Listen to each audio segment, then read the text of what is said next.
बेनीपट्टी मुख्यालय की कटैया रोड में संचालित डॉक्टर एनसी कॉलेज परिसर में पूर्व विधान पार्षद स्वर्गीय डॉक्टर नीलांबर चौधरी की 90वीं जयंती बुधवार को धूमधाम से मनाई गई।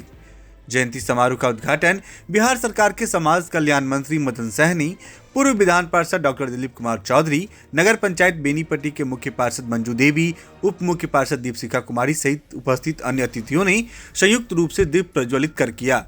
इससे पूर्व सभी आगत अतिथियों ने स्वर्गीय डॉक्टर नीलांबर चौधरी की प्रतिमा पर माल्यार्पण और समारोह स्थल के पास रखे तैल चित्र पर पुष्पांजलि अर्पण कर श्रद्धा सुमन अर्पित किया। कार्यक्रम के शुरुआती क्षण में गायक गोपाल जी ने उपस्थित लोगों को अपने गायन से मंत्रमुग्ध कर दिया। वहीं छात्रा स्वीटी कुमारी ने गोसाउनी गीत और गरिमा, वैदेही, मोलिका, सुभद्रा व निधि ने अतिथियों के सम्मान में स्वागत गान गाया। इसी क्रम में पूर्व विधान पार्षद डॉक्टर दिलीप कुमार चौधरी, कॉलेज के प्राचार्य सहित अन्य शिक्षकों और कर्मियों के द्वारा मंत्री सहित सभी आगत अतिथियों को पाग दुपट्टा व फूल मालाओं से सम्मानित किया गया। कार्यक्रम के दौरान मंच संचालन प्रोफेसर भवानंद झा ने किया। देखिए इस मौके पर पहुंचे मुख्य अतिथि मंत्री मदन सहनी ने स्वर्गीय डॉक्टर नीलांबर चौधरी के किए गए कामों की प्रशंसा करते हुए अपने संबोधन में क्या कुछ कहा। इनकर व्यवहार और विचार से जो व्यक्ति नहीं भेटल जो कहने कि बड़ा हमारा दुष्कार्य था या हमारा कोनो चीज के पहचान नहीं जाने थे तैयो बहुत आभारी छे उनका। मंच पर आसीन छथि हमर कन्हैया शाह जी, निदार हुसैन चांद जी, संजीव जी हमारे सबके प्रदेश के सचिव है और हमार मुख्य पार्षद, उप मुख्य पार्षद गरीबी अपना के और नीलांबर बाबू के चलते हम लोग और नीलांबर बाबू के नाम पर ही महाविद्यालय है।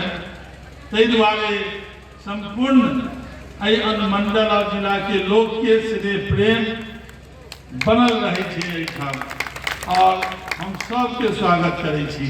हमार शिक्षा प्रकोष्ठ के जिला अध्यक्ष संजीव जी है, हम उनको स्वागत करे छी। सम्मुख से हमार तमाम बैसल पत्रकार बंधुगण, ये अभिभावक मित्र, भाई बहन, माताओं बहनों, बच्चों, छात्राओं सबके हम आज इस अवसर पर अभिनंदन और स्वागत करे छी, नंबर के शुभकामना दी। महाविद्यालय के स्थापना मंत्री जी ऐसे ही हम लोग बैठे हुए थे, हमारा सबके विचार में आया कि बेनीपट्टी में कॉलेज KVS कॉलेज चाहिए, लेकिन बहुत पढ़ा में लोग के कठिनाई हुई थे कहीं दूर चले तो एगो महाविद्यालय खुला चाहिए।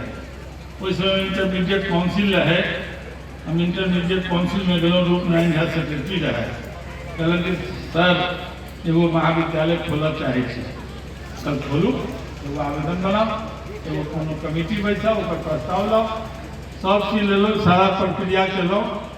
हमार बेहटा गांव के जे जमीन देवा वाला दाता है, हम उनका प्रति आभार व्यक्त करी।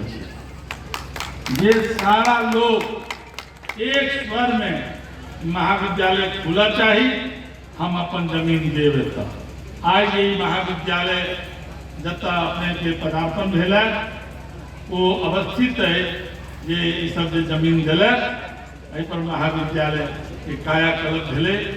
डॉक्टर नीलांबर चौधरी जी के चरणों में अपना श्रद्धा सुमन अर्पित करता हूं।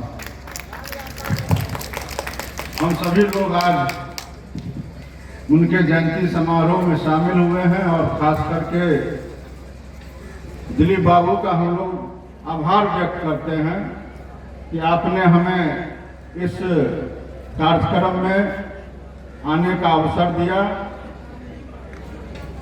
कुछ ही साल पहले अभी जब नीलांबर बाबू का निधन हुआ था तो हम लोग आपके भटियारी सराय, जहां आपका निवास स्थान है शहर में, वहां भी हम लोग गए हुए। एक बात आज के इस अवसर पर हम सभी लोगों को ध्यान रखना चाहिए, क्योंकि हम लोग किसी भी महापुरुष का अगर जयंती या पुण्यतिथि मनाते हैं तो उसके पीछे कई कारण होते हैं। एक तो जो उनके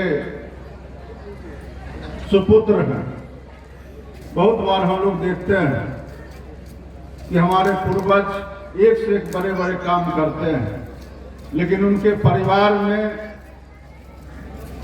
हर तरह से सक्षम होते हुए उनको याद करने वाला कोई मिलता नहीं। हालांकि उनकी कीर्ति की कोई कमी नहीं होती। और डॉक्टर नीलांबर चौधरी जी ने जितने अच्छे काम किए, हम लोग सिर्फ मिथिलांचल की बात करते हैं या मधुबनी दरभंगा की बात करते हैं, हम यह नहीं समझते हैं कि वो सिर्फ मिथिला के नेता थे, बल्कि बिहार के नेता थे और बिहार स्तर पर उनकी ख्याति है। और एक शिक्षाविद के रूप में अगर हम लोग देखें तो उनकी पहचान देश स्तर पर है। और हम लोग इसलिए दिलीप बाबू का आभार व्यक्त कर रहे हैं, उन्होंने लगातार अपने पिता, जिन्होंने इस क्षेत्र को और बिहार में शिक्षा की अलख जगाने का काम किया, उनके लिए इस तरह का आयोजन करके और हम लोगों के बीच में और समाज में जो हमारे युवा पीढ़ी है उनके बीच में भी यह संदेश जाना चाहिए कि अगर हम समाज के अंदर में कोई अच्छे काम करते हैं तो उसका क्या असर होता है। और इस नाते हम कह सकते हैं कि डॉक्टर नरेंद्र चौधरी जी, जैसा कि आप सभी लोग भी अवगत हैं कि लगातार 3 बार बिहार विधान परिषद के सदस्य रहे और सिर्फ बिहार विधान परिषद के सदस्य ही नहीं रहे बल्कि बिहार विधान परिषद के उपनेता भी रहे। और उनकी पहचान राजनेता के रूप में था, शिक्षाविद के रूप में तो था ही, साथ वो राजनेता भी, समाज सेवी भी थे। और सबसे ज्यादा जो आजकल किसी भी नेता पर उंगली उठता है, समाज का विभिन्न तबका मिल करके एक समाज बनता है, चाहे वहाँ हिंदू रहने वाले हों, मुसलमान रहने वाले हों, चाहे वहाँ दलित वर्ग के लोग रहते हों, चाहे पिछड़ा वर्ग के लोग रहते हों, सभी को मिला करके छोटा बड़ा गरीब अमीर ले करके कोई गांव और समाज बनता है। और इस मामले में उन पर कभी कोई उंगली उठाने वाला व्यक्ति नहीं मिला, वह किसी एक तबका के हिमायती थे।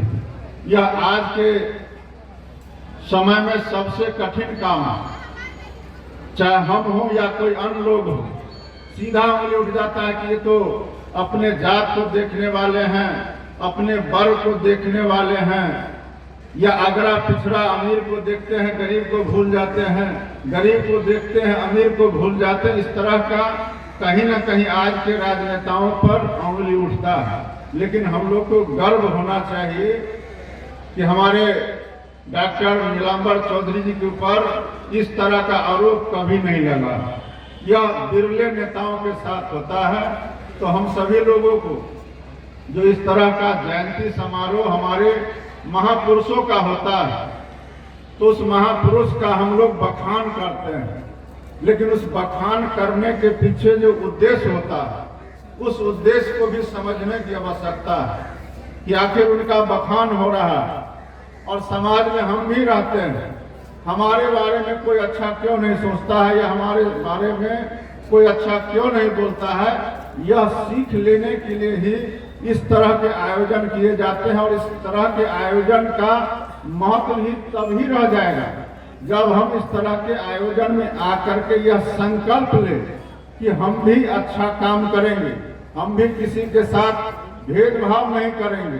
समाज में चाहे वह किसी भी स्तर के लोग हो, गरीब हो, अमीर हो या किसी दलित वर्ग के लोग हो, हम उनको या दीन दुखिया हो, उनको अगर आवश्यकता है मदद की तो हम लोग उनको मदद करेंगे। यह संकल्प हम लोग को इस कार्यक्रम के माध्यम से लेना चाहिए और तभी जाकर के हम समझेंगे कि हम अगर किसी महापुरुष का श्रद्धांजलि सभा करते हैं, जयंती समारोह आयोजित करते हैं, तो वह सफल तभी माना जाएगा जब हम उनके बताए हुए रास्ते पर चलने का काम करेंगे।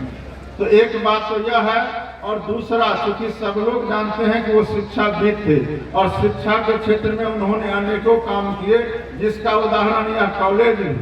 तो हम सभी लोग शिक्षा से जुड़े, और सिर्फ नीलांबर बाबू ही नहीं बल्कि जितने भी शिक्षाविद हुए हैं या जो इस क्षेत्र में जिन्होंने काम किया है, उनका इतना ही उद्देश्य था कि जब तक लोग पढ़ेंगे लिखेंगे नहीं, तब तक समाज आगे नहीं बढ़ सकता है।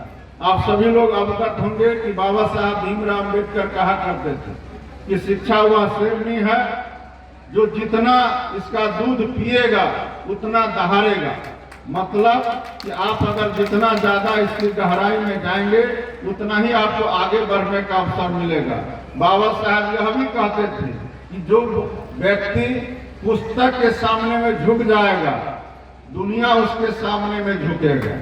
इसलिए हम लोग, क्योंकि यह शिक्षा का मंदिर है, हमारे चांद साहब ने कहा कि यह शिक्षा का मंदिर है, इससे कोई इनकार नहीं कर सकता। लेकिन शिक्षा के मंदिर के साथ साथ यह समाज सुधार का भी केंद्र है और यहाँ पढ़ने वाले जो हमारे छात्र छात्राएं हैं, तो हम लोग का भविष्य भी इन्हीं के हाथ में है। हमें और आपको जो अवसर मिला है उसका हम लोग निष्ठापूर्वक कर्तव्य का निर्वहन करते हैं, लेकिन आने वाला जो कल है वह इनके हाथ में है और इनको हम लोग कैसे सशक्त बनाएंगे, कैसे हम लोग इनको मजबूत बनाएंगे, कैसे हम लोग शिक्षा के साथ साथ एक सामाजिक प्राणी भी बनने का इनको अवसर देंगे। यह एक संस्कार शाला भी है, यह विद्यालय, तो हम लोग इनसे जरूर अपेक्षा करेंगे कि जो आपको अपने क्लास में शिक्षक पढ़ाते हैं उसको सही से आप लोग ग्रहण कीजिए। और साथ साथ चूंकि आज शिक्षा से जुड़ा हुआ मसला और शिक्षा से जुड़ा हुआ हमारे नीलांबर बाबू रहे हैं, तो हम लोग शिक्षा के क्षेत्र में जो हमारी वर्तमान सरकार है, जिनके द्वारा जितने भी तरह के शिक्षा के क्षेत्र को, शिक्षा को बढ़ावा देने के लिए जो काम किए जा रहे हैं, हो सकता है आप में से बहुत सारे लोग उससे अवगत होंगे, लेकिन हम कुछ जो योजना है जो आपके लिए उपयोगी हो सकता है उसके बारे में हम लोग चर्चा करना चाहेंगे। और शुरुआत हम करेंगे, क्योंकि हम देख रहे हैं कि ज्यादातर छात्राएं हैं। अब छात्र हो सकता है कहीं पीछे हो, आजकल हम लोग देख रहे हैं कि छात्राएं ज्यादा आगे बढ़ रही हैं। तो साइकिल योजना के बारे में तो सब कोई जानते हैं, लेकिन जब साइकिल योजना का शुरुआत हुआ था तो हम लोग भी अपने कान से सुनते थे, गांव में या घर परिवार में लोग बोलते थे कि मुख्यमंत्री जी साइकिल दे दिए हैं। पहले तो छात्राओं को दिए, बाद में जाकर के छात्र को भी मिलना शुरू हो गया। तो लोग कहते थे साइकिल मिल गया तो बेटी आगे जाकर के क्या करेगी, बनाना तो अंत में खाना ही है। लेकिन आप यह जान लीजिए कि माननीय मुख्यमंत्री जी जब किसी भी तरह का योजना का संचालन करते हैं तो उसका एक कड़ी होता है, दूसरा कड़ी उसका निश्चित रूप से आगे जुड़ा होता है। साइकिल योजना हुआ, साइकिल मिला, तो हम लोगों ने उसका परिणाम देखा कि स्कूल में पास करने के बाद जो हाई स्कूल कहिए या कॉलेज में जाने का जो संख्या था, उसमें पहले बहुत संख्या कम थी। साइकिल योजना होने के बाद आगे की पढ़ाई सुलभ हो गया और उसका लाभ यह मिला कि जो संख्या हम लोग का हाई स्कूल में या +2 विद्यालय में होते थे उसका संख्या बढ़ गया। तो वह भी संख्या बढ़ा, बाद में चल करके सिर्फ साइकिल से तक नहीं माननीय मुख्यमंत्री जी रहे, बल्कि सरकारी नौकरी में भी महिलाओं को 35% का आरक्षण दिया गया। और आपको यह जान करके आश्चर्य होगा, सभी विभाग में तो इसका लाभ मिल ही रहा है, लेकिन अगर आप पुलिस विभाग की बात करेंगे तो बिहार के अंदर में 25,000, चाहे वह दरोगा हो, डीएसपी हो या पुलिस हो, आरक्षित जिसको करते हैं, 25,000 बहाली हुआ। और यह आंकड़ा को अगर आप समझने का कोशिश करेंगे तो देश स्तर पर पूरे देश में 10% महिला पुलिस है, लेकिन बिहार के अंदर में 25% महिला पुलिस है। यह आंकड़ा राष्ट्रीय औसत पर आप देखेंगे तो हमारा 25% और सेंट्रल स्तर पर, भारत स्तर पर, केंद्र स्तर पर यह मात्र 10% है। तो 15% का यह गैप है। इसलिए हम लोग कह सकते हैं कि बिहार में नौकरी के मामले में और खास करके महिलाओं की नौकरी के मामले में सबसे ज्यादा संख्या बढ़ा है। तो इसलिए यह हम नहीं कह सकते हैं कि माननीय मुख्यमंत्री जी साइकिल दे दिए और उसके बाद बात समाप्त हो गया, तो बेटी कैसे मजबूत होगी। इसलिए उन्होंने सरकारी नौकरी में भी आरक्षण देने का काम किया, साथ ही साथ बाद में जाकर के छात्र को भी देने लगे और गरीब के बच्चे भी पढ़े और उनको पढ़ाई में कहीं रुकावट नहीं हो। तो माननीय मुख्यमंत्री जी उस शिक्षा प्राप्त करने के लिए जो 4 लाख का स्टूडेंट क्रेडिट कार्ड है और बाद में पहले तो यह हुआ कि बैंक के माध्यम से मिलेगा, तो बहुत सारा कठिनाई आने लगा। तो माननीय मुख्यमंत्री जी ने यह भी निर्णय लिया कि बिहार शिक्षा वित्त निगम की स्थापना की और इसके माध्यम से अब यह आसान हो गया और 4 लाख रुपया स्टूडेंट क्रेडिट कार्ड के माध्यम से मिले। और उसमें एक जो सबसे महत्वपूर्ण चीज है, यह नहीं है कि योजना शुरू हो गया, हम आपको आंकड़ा बताएंगे कि 1,95,000 छात्रा इसका लाभ अब तक ले चुकी है। और लाभ ही नहीं लिए बल्कि बहुत सारे को तो नौकरी भी मिल गया और जिनको नौकरी मिल गया वह इसकी राशि अब लौटाने भी लगा है। एक बात और महत्वपूर्ण है जो आपको जानकारी होना चाहिए, जो गरीब माता पिता है खास करके उनको होना चाहिए। उनको लगता है कि अगर हमारे बच्चे को नौकरी नहीं मिला तो हम फिर इसका ऋण कैसे चुकाएंगे, तो इसके लिए भी चिंता करने की जरूरत नहीं है। इसके कारण आप ऋण लेने से पीछे मत हटिएगा, अपने बच्चे को ऋण 4 लाख का लीजिए और पढ़ाइए, उसके आगे की चिंता सरकार पर छोड़ दीजिए। अगर किसी कारण से हम लोग को शुभकामना देंगे कि जितने भी गरीब हो या अमीर हो सभी के बच्चे पढ़े लिखे और उनको अच्छा नौकरी मिल जाए, लेकिन किसी कारण से आपके बच्चे को नौकरी नहीं मिलता है, वैसी स्थिति में सरकार वह 4 लाख का ऋण माफ करने का भी काम करती है। तो इसलिए आपको झिझकना नहीं है, सोचना नहीं है, इसका लाभ लेना है। अब बताइए, जो कन्या उत्थान योजना है, सरकार ने बेटी को आगे बढ़ाने के लिए और कन्याओं को जन्म पर शोक नहीं मनाना है, कन्या को जन्म पर शोक नहीं मनाना है बल्कि उत्सव बनाना है, खुशी मनाना है। एक समय था जब बेटी का जन्म होता था तो लोग छठी भी में भोज भी नहीं करते थे, बेटा होता था तो भोज करते थे और बेटी का जन्म होता था तो भोज नहीं करते थे, इस डर से कि वह उनको बोझ लगता था। तो सरकार ने यह अभियान चलाया समाज के अंदर में कि हम दहेज मुक्त शादी करने का काम करेंगे और जब कन्या का जन्म होगा तो 2000 रुपया की राशि दी जाती है। मालूम होगा यहाँ आंगनबाड़ी केंद्र से जुड़े हुए लोग भी हैं, आप लोग भी समाज के प्रबुद्ध लोग हैं, यह भी काम हम ही लोग के विभाग के अंतर्गत होता है। और साथ ही अगर कन्या इंटरमीडिएट पास करती है और अविवाहित है तो उनको 25,000 रुपया की राशि दी जाती है। अब आप कहिएगा कि भाई इंटर पास करेगी तो अविवाहित से क्या मतलब है, तो सरकार यह भी अभियान चलाती है कि कोई भी कन्या का विवाह कम उम्र में नहीं हो और बाल विवाह को रोकने का भी अभियान चलाती है। तो इसलिए सरकार चूंकि 18 साल से पहले ज्यादातर लड़की इंटर पास कर जाती है तो इसलिए अविवाहित होगी तभी उसको 25,000 का लाभ मिलेगा। तो यह भी अभियान चल रहा है और उसमें भी प्रत्येक साल यह भी यहाँ कराते कि आप लोग सभी लोग शिक्षक हैं, कॉलेज से जुड़े हुए हैं, 5,23,000 छात्राओं को इसका लाभ दिया गया इंटरमीडिएट में। और जो बीए पास करती हैं वैसे छात्राओं को 50,000 की राशि मिलती है। वैसे छात्रा प्रत्येक साल पिछले वर्ष इसमें 38,000 छात्राओं को 50,000 की राशि दी गई। जो पीटी पास करते हैं बीपीएससी में उनको 50,000 दिया जाता है।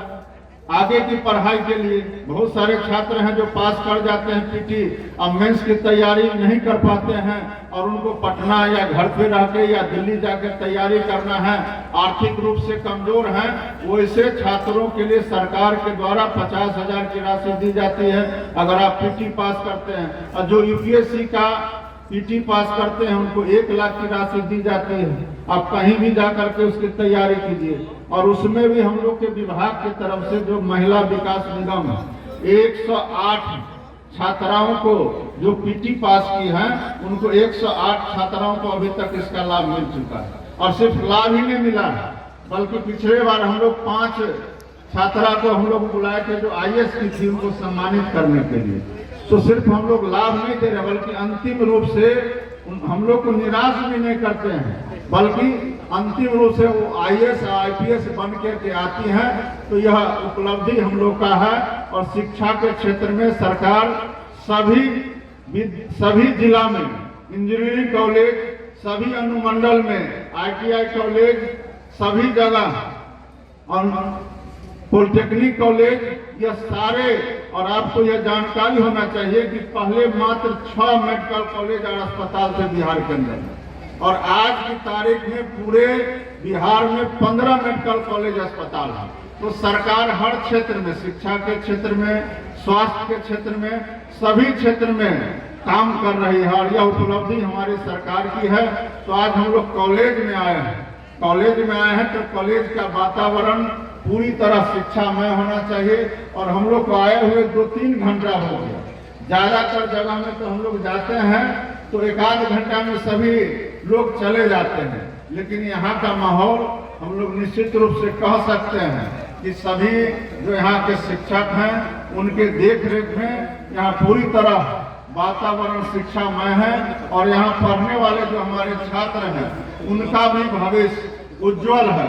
इसलिए हम लोग आपसे आग्रह करेंगे जो हमारे छात्र छात्राएं हैं कि स्कूल नियमित रूप से आइए और अपने शिक्षकों की बात को गौर से सुनिए, लगातार प्रैक्टिस कीजिए। और ये साथ ही साथ हम लोग सलाह देंगे कि आप मोबाइल से दूर रहिए, मोबाइल का उतना ही इस्तेमाल कीजिए जितना कि आवश्यक, और ज्यादा से ज्यादा समय पढ़ाई पर लगाइए, मन लगाइए।